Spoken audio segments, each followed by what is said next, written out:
नमस्कार मंडळी, किशोर कदम व्लॉग्समध्ये आपलं मनपूर्वक स्वागत करतो।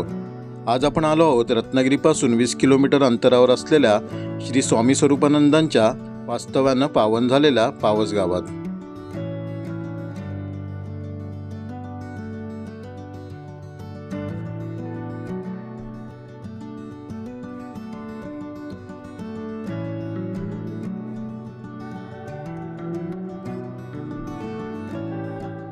पावस बस स्थानकापासून थोडं पुढे चालत यायचं। समोरचा रस्ता पूर्णगडला जातो। हा रस्ता जुन्या बाजारपेठेतून रत्नागिरीला जातो। त्याच्या अगदी समोरचा रस्ता श्री स्वामी स्वरूपानंद समाधी मंदिराकडे जातो। मंदिरापर्यंत एसटी, रिक्षा किंवा खाजगी वाहनानं जाता येतं। पावस बस स्थानकापासून ते मंदिरापर्यंत चालत 10 ते 15 मिनिटं लागतात। म्हणून मी चालत चाललोय आणि मला चालायला खूप आवडतं।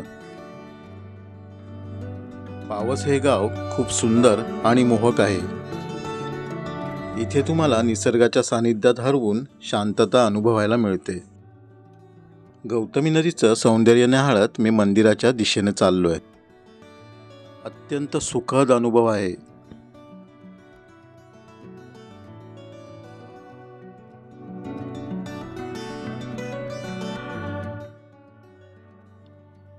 थोडं पुढं आल्यावर लुमादेवीचं जुन्या शैलीचं कौलारू मंदिर नजरेत भरतं। कोकणात अशी अनेक लहान लहान सुंदर मंदिरं पाहायला मिळतात। मंदिरात लुमादेवीची स्मितहास्य करणारी बोलकी मूर्ती आहे। मी देवीचं दर्शन घेतलं आणि पुढे निघालो। स्वामी मंदिराआधी नयनरम्य परिसरात गणपती बाप्पांचं अत्यंत सुबक मंदिर आहे। मंदिर पाहून मंदिरात जाण्याचा मोह आवरत नाही। निसर्ग सौंदर्य आणि पक्ष्यांचं मधुर संगीत आपल्याला भुरळ घालतं।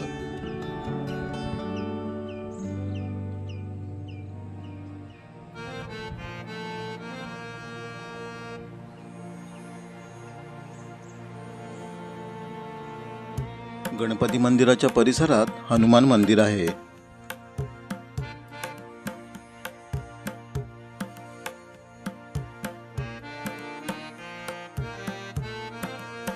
आता आपण मंदिरात प्रवेश करूया।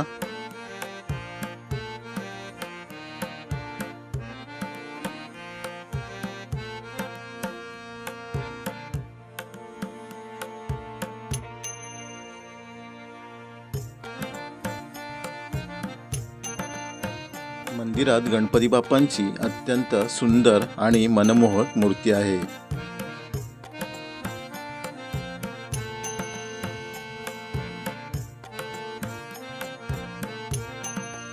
मंदिराच्या खांबांवर आपल्याला अष्टविनायकांचं दर्शन घडतं।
आता मी श्री स्वामी स्वरूपानंदांच्या समाधी मंदिराजवळ पोहोचलोय.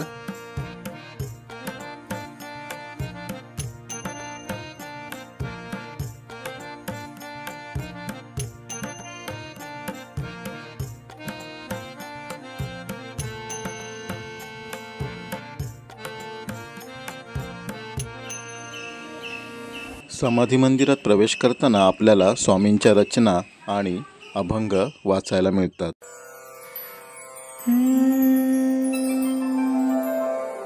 प्रभात झाली स्वरूपनाथा, याहो मम अंतरी. सोहम घोषची घुमत राहावा, मानस गाभारी. माझे माझे लोप पावू दे, तुझे तुझे उगवू दे.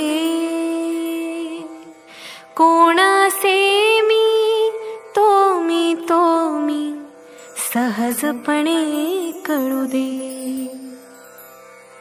प्रसन्नतेची प्रभास दोदित, झळको वदनावरी. स्वामी स्वरूपानंद यांचा जन्म पावस या गावी 15 डिसेंबर 1903 रोजी झाला.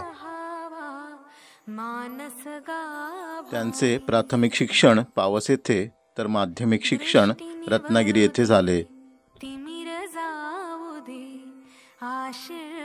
त्यांच्या वडिलांचे नाव श्री विष्णुपंत गोडबोले आणि आईचे नाव सौ रखमाबाई गोडबोले होते. स्वामी स्वरूपानंद यांनी 1932 या मिठाच्या सत्याग्रहाच्या चळवळीत सहभाग घेतला होता. त्यासाठी त्यांना तुरुंगवासाची शिक्षा सुद्धा झाली होती. समाधी मंदिरात नीरव शांतता जाणवते. गाभाऱ्यातलं शूटिंग करण्यास मनाई आहे. त्यामुळे मी तुम्हाला मंदिराचं फक्त बाह्य स्वरूप दाखवत आहे.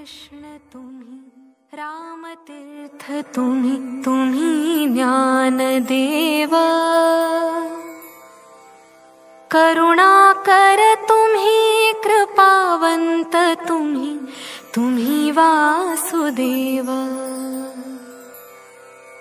हरिमय होनी आम्हा जाणवो, हरिमय नर नारी. सोहम घोषची घुमत राहा. हे श्री स्वामी स्वरूपानंदांचं जन्मघर आहे. उदात्त उन्नत पावन मंगल जीवन हे भावे. सोहम सोहम म्हणता म्हणता ममत्व संपावे.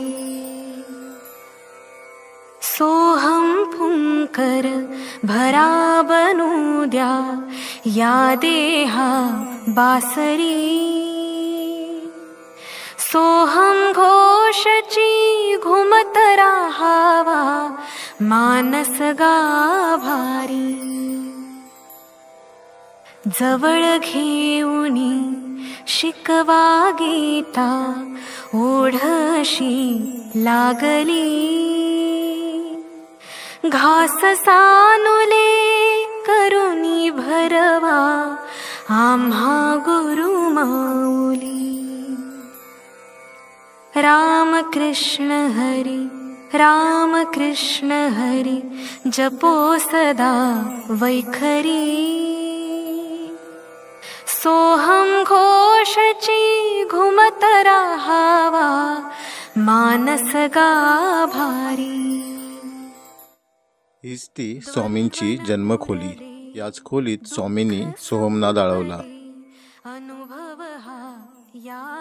पुढे त्यांनी अभंग ज्ञानेश्वरी सारख्या अनेक ग्रंथांची निर्मिती केली. हे लाकडी बांधकाम असलेलं चारपाकी कोकणी पद्धतीचं कौलारू घर असून जमीन छान शेणानं सारवलेले आहे. घराचं मूळ स्वरूप तसंच कायम ठेवलेलं आहे.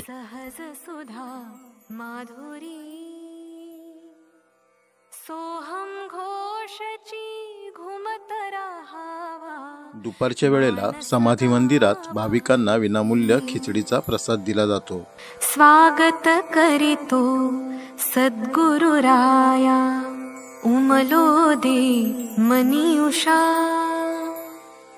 कृपा प्रसादे स्वामी आपुल्या, शमुदे सगळी तृषा. भक्तवृंद हा प्रसन्न वदने, विनम्र वंदन करी स्वामी, विनम्र वंदन करी. सोहम घोषची घुमतरा. स्वामी भक्तांसाठी इथे अल्प दरात चहा, कॉफी आणि शीतपेय मिळतात. श्री स्वामी स्वरूपानंदांनी आपल्या भक्तांना रामकृष्ण हरी हा गुरुमंत्र देऊन 15 ऑगस्ट 1974 रोजी पावस येथे समाधी घेतली. मित्रांनो, तुम्हाला जर माझा व्लॉग आवडला असेल तर आपल्या चॅनलला सबस्क्राईब करा, व्हिडिओला लाईक करा आणि आपल्या मित्रमैत्रिणींना शेअर करा. धन्यवाद.